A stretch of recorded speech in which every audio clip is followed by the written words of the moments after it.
fazer em um sítio para fazer aqui na igreja o acampamento para poder pagar a passagem sua e da sua esposa para vocês virem ministrar aqui os 4 dias. E aí, para mim, eu falei, cara, pode vir alguma coisa boa de Capão Redondo? Você mora no Capão?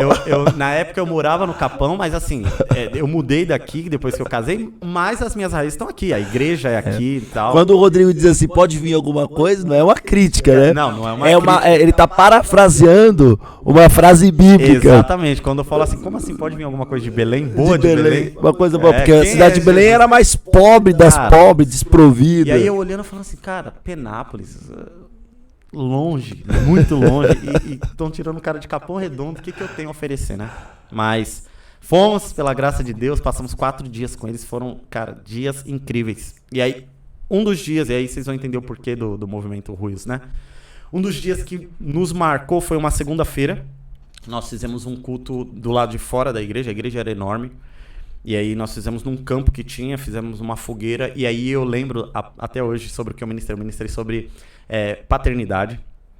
E uma das coisas que eu falei foi quando a gente pega o texto de Êxodo, né, e a gente vai ver Deus querendo se relacionar com o povo.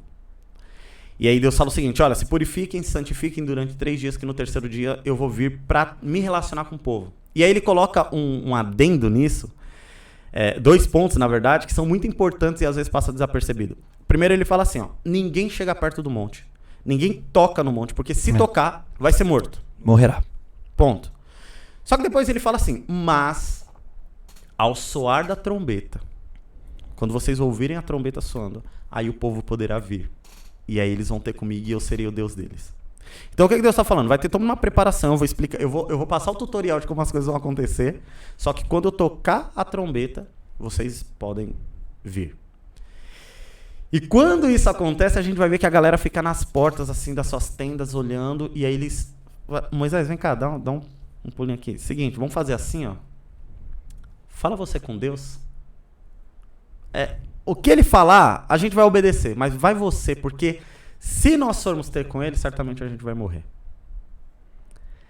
E aí, cara, isso me pegou, porque eu olhei assim e falei, nós estamos diante de uma geração que prefere, entendam, não é que a gente não tem que ouvir pastores, não tem que ouvir profetas, não é isso.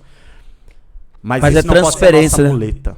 É. Cara, Jesus, quando ele morre naquela cruz, um véu é rasgado e ele nos dá livre acesso ao Pai. Então é o Pai falando assim, agora vocês podem chegar diante de mim sem intermediadores. É para que cada um tenha comunhão. Exatamente. Não é uma questão de você não ter uma congregação, não ter uma autoridade espiritual, exatamente, não ter um tutor. Exatamente. Não, é uma questão de você também ter comunhão. Isso. Não depender só... Porque o que a gente vê muito? Eu vou pro culto de domingo para receber uma palavra, e aí segunda-feira eu tô com aquela palavra, mas na terça já começa a acabar o gás, aí na quarta eu já tô quase esmorecendo, aí na quinta tem um culto. Glória a Deus, porque eu já tava acabando, a gasolina tava acabando, eu ia parar. Então você fica vivendo de cultos em cultos. E o que Deus estava querendo fazer era construir relacionamento. Só que o povo olha e fala assim, não, fala você com Deus para que nós não tenhamos, para que a gente não morra.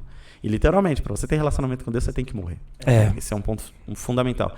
E aí eu falei para a galera, gente, nós somos uma geração que tem procurado pelos Moisés, que falem com Deus, que tenham relação com Deus, relacionamento com Deus, para que a gente possa receber alguma coisa, sendo que Deus está abrindo o caminho. E aí, na hora, cara, Deus começou a dar muita palavra de conhecimento, muita palavra de sabedoria.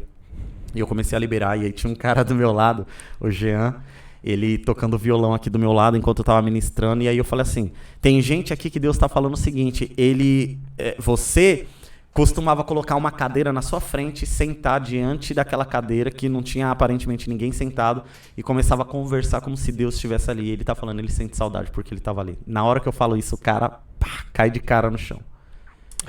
E aí foram várias coisas acontecendo assim, trazendo esse lance de paternidade, de estar com Deus, de relacionamento. E eu sei que aquele culto acabou com uma galera caída na grama, outra chorando. E aí eu termino o culto falando assim, olha, não para agora para ir conversar, para ir brincar, para ir comer. Cara, se você tem que falar alguma coisa, compartilhe o que Deus fez com você aqui hoje. Se você não tem o que falar, vai para um canto e vai ter seu relacionamento com Deus agora. Vai fazer o teu lugar de secreto agora. E aí eu termino aquele culto, desligo o microfone, e aí a igreja tinha uma entrada aqui principal e tinha uma porta lateral. Então a gente estava aqui atrás, eu saio e entro pela porta lateral para guardar o microfone no altar. E no que eu vou andando, eu começo a ver um caído, outro caído, uma outra chorando, abraçada com a outra. Aí, quando eu tô pra entrar nessa porta lateral, atrás tinha um refeitório, assim, do lado de fora. E aí eu olho e tá o cara que tava com o violão sentado em uma cadeira vazia na frente dele. E eu, cara, aquilo me arrepia. E aí eu já começo a chorar, porque eu começo a ver o que Deus fez. Não era a palavra que o Rodrigo trouxe. Não, foi o que Deus estava fazendo e construindo. A palavra de Deus. Exatamente, o efeito que aquilo causou. E eu entro na igreja e a galera chorando e tal. E aí eu sento, minha esposa senta do meu lado. E a gente fala, o que foi isso que Deus fez? Daí a gente sai de lá, volta pra nossa casa, volta pra igreja e a gente fala, o que Deus fez lá não pode parar.